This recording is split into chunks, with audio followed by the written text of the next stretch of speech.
Hi. Sorry about that, technical difficulties. But I did have that happen one time where the tree, was trying to educate me and said, this is not the appropriate way to approach me. But this is like sort of the beginning of what I would call relationship building with the tree. Because you want to basically have an experience where you can accurately hear or sense or feel or see what the tree's telling you. Thank you everyone for your patience. Yeah, thank you so much. So basically, that's the beginnings of the conversation. Because if you're going to go to a tree and ask it to be an elder, you want to be able to hear what the tree has to say. So that's the reason why I'm bringing this up, these practices. Let me see if there's any questions. Hi, Sandra. So basically, the thing I want to talk about now is I want to do just a very short experience where maybe you could think about a tree that you're especially close to.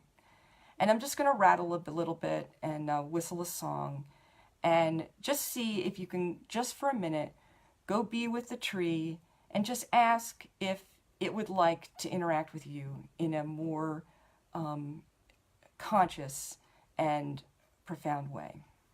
So if you're in a place where you can close your eyes and be comfortable, or if you'd like to do this later, just sort of wait a few minutes and this will be over.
So when you're ready,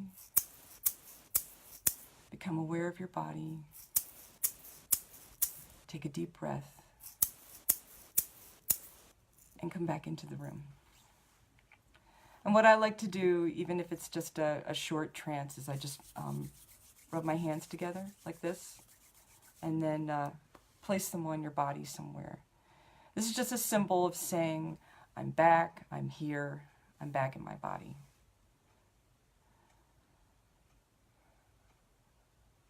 So if you were able to have an experience where you're able to connect with a tree, wonderful.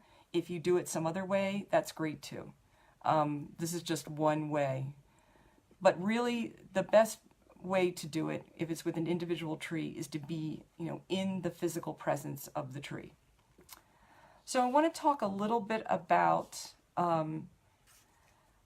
what trees do as elders, as initiating elders. So the first thing they do is they initiate not just the young, but also basically the healers. So I'm going to talk a little bit about the experience of two people that I posted some of their interviews with them. One is Pam Montgomery, who does plant spirit medicine. And she had a white pine on her yard that she was thinking about chopping down. And she received this clear telepathic message that she should not do this.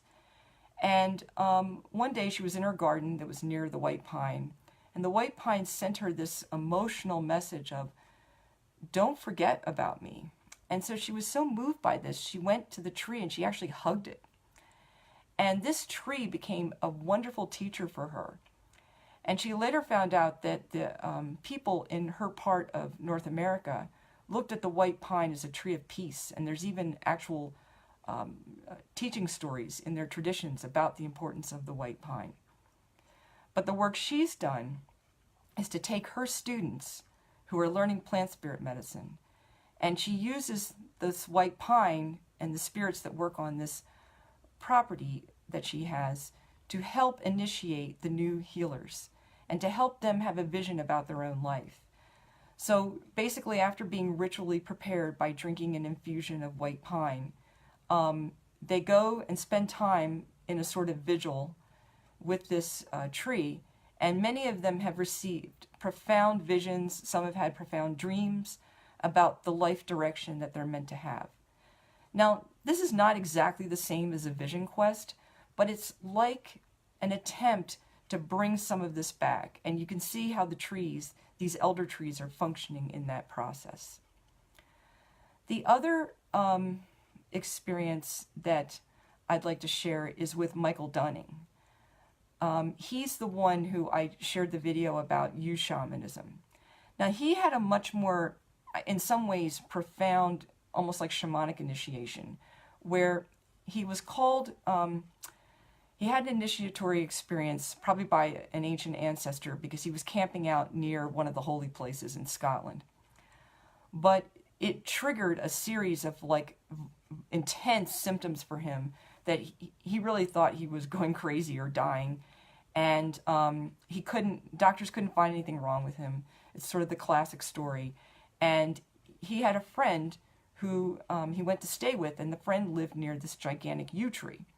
And yews have this way of growing where they sort of replace the older yew tree with the younger one, so that it forms like a place that you can crawl into, like an opening. And he crawled basically into this yew tree space, into the inside of the yew tree. And the yew basically started giving him shamanic teachings. It's very much like the experience that some of the ayahuasqueros have, where or the paleros go, where they go and they spend time with the tree, and the tree teaches them directly. And in cases like this, I always wonder if maybe there was some ancestral helping spirits who were working with that very powerful yew tree, which was a very important symbol for many cultures in Northern Europe, to help him basically not only heal completely and be able to own his shamanic work, but to be able to share that work with other people, which he does now. In my own experience, the way I work with this tree that has offered to be my elder is like a native elder. I don't go to the tree for everything. I go to the tree for certain things. Usually what will happen is I do a lot of work with nature omens or with other forms of divination. So I'll try to work the problem out myself or with my divination tools. And then if that doesn't work, and usually this is about a big problem, like how to respond to certain things that are going on in society that I'd like to respond to in a good way, or how do I understand something about a ritual, or how do I, even when I was confused about how to put together this, this live stream, I went to the oak tree for advice about how to do that. So the etiquette usually is I try to leave offerings fairly frequently, several times a week. And then I ask the oak tree for help about this issue. And then I'm just open to whatever I receive. And sometimes the tree will communicate in words because I am somewhat clairaudient, but other times it'll just send like energy to me, and the energy has the answer inside of it. So I'm just describing my experience because I just want you to know that there are many different ways that trees can communicate with me or with people. Everybody doesn't have the same experience, but you can still get them, receive the message. So let me see if there's so I just wanted to know, before I go on to the last part of what I was going to talk about, if there's any questions that anyone has. I'm sorry about the technical problem.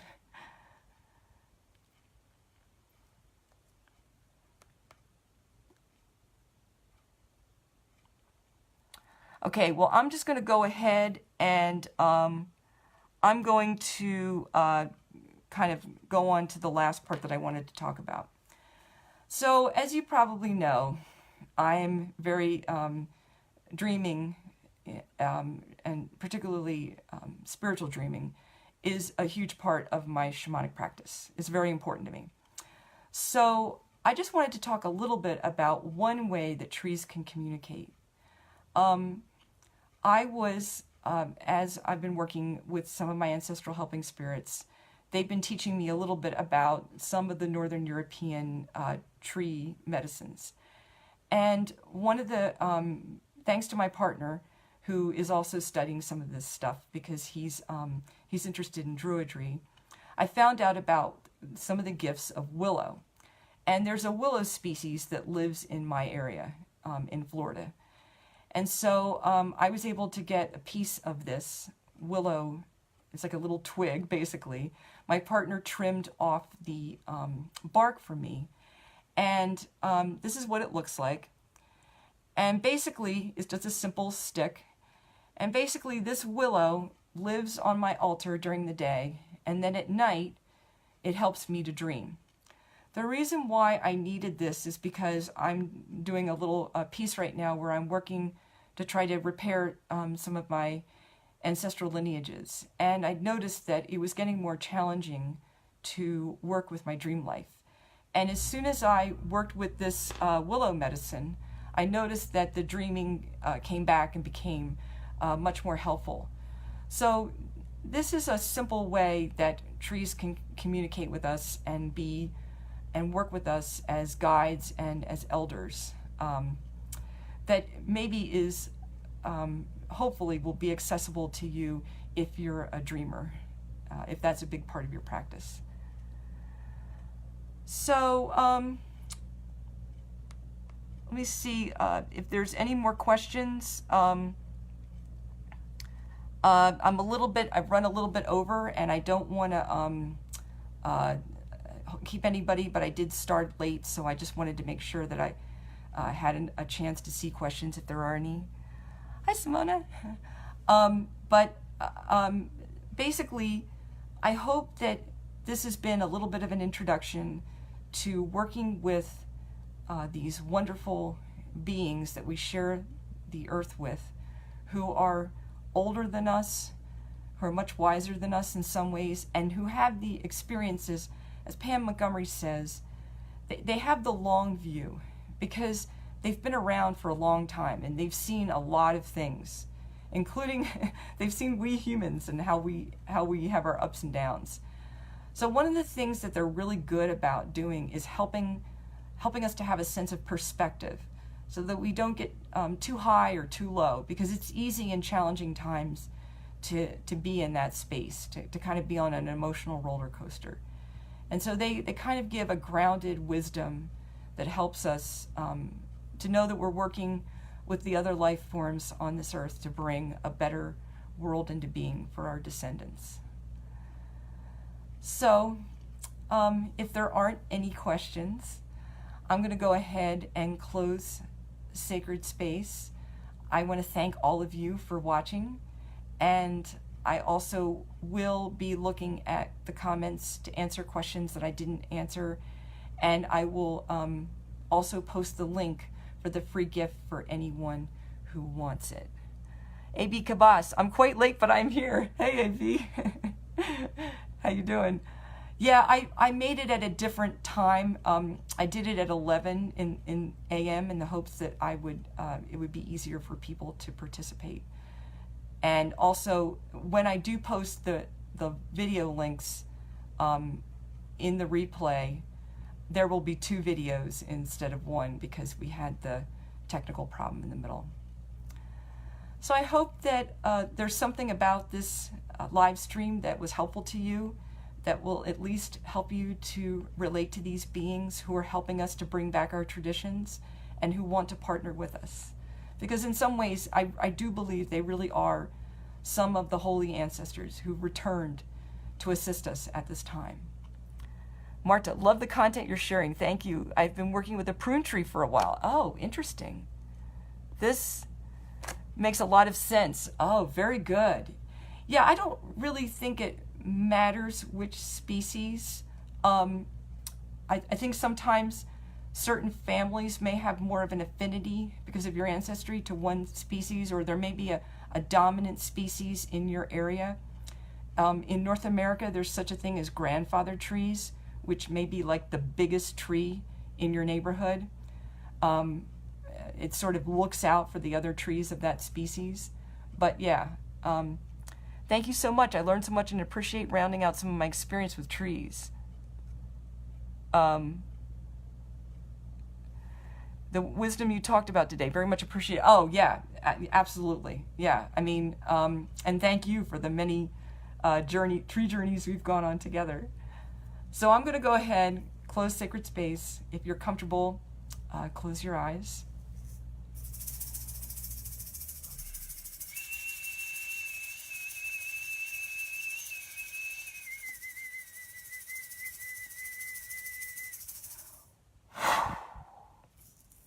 Thank you, everyone.